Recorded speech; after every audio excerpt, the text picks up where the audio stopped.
एकादशी का क्या नाम है? धर्मराज के ऐसे पूछने पर भगवान श्री कृष्ण ने कहा,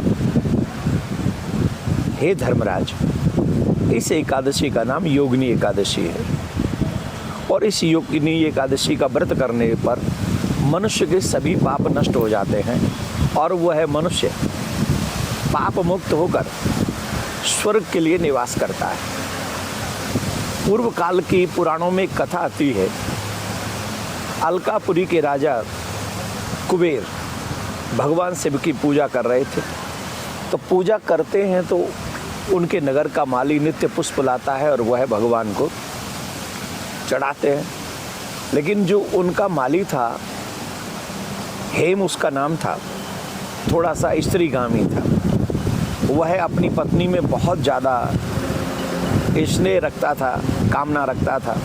एक दिन जब कुबेर पूजा करने के लिए बैठे तो वो पुष्प लाने में उसने बहुत विलम्ब कर दिया और जब पुष्प लाने में विलम्ब कर दिया तो पूछवाया कि क्यों नहीं लाया, तो पता चला कि वो अपनी स्त्री से हास्य विनोद में व्यस्त है, इसलिए वो नहीं ला पाया।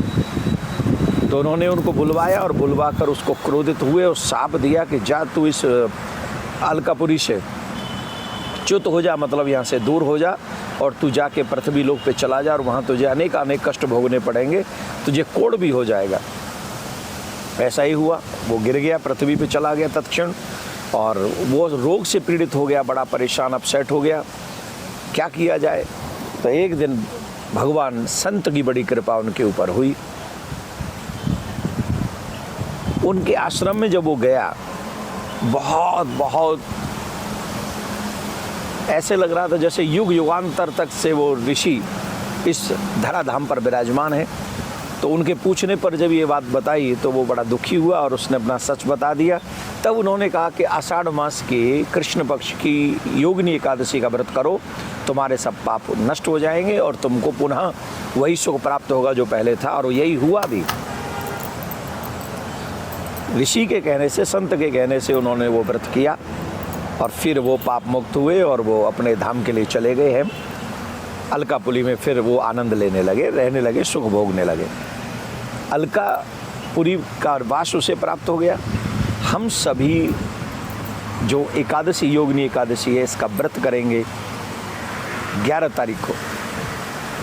11 तारीख को इसका व्रत होगा और 12 तारीख को इसका पारायण होगा। पारायण का समय आप सभी 5:36 से लेके 8:10 तक इसका पारायण होगा 12 तारीख को।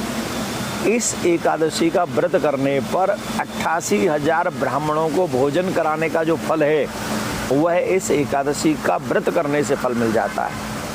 और निष्काम भाव से अगर ये व्रत किया जाए, कोई कामना ही न हो, तो निश्चित तौर पे ये भगवत प्राप्ति, प्रिया कांजू की प्राप्ति कराती है। तो मैं आप सभी से प्रार्थना करूँगा आप इस व्रत को करें और अपने छोटे छोटे बच्चों पर भी ध्यान दें। हो सके तो उस दिन उनको अन्न न खिलाएं, बाकी का व्रत कर ले वैसे ही। और प्रिया कांजू आपके ऊपर कृपा करें। खूब चकाचक आपके जीवन में यश, वैभव, तरक्की बनी रहे। राधे राधे, जय श्री कृष्ण, हर हर महादेव। अगर आपको वीडियो पसंद आए तो लाइक, शेयर, सब्सक्राइब जरूर करें।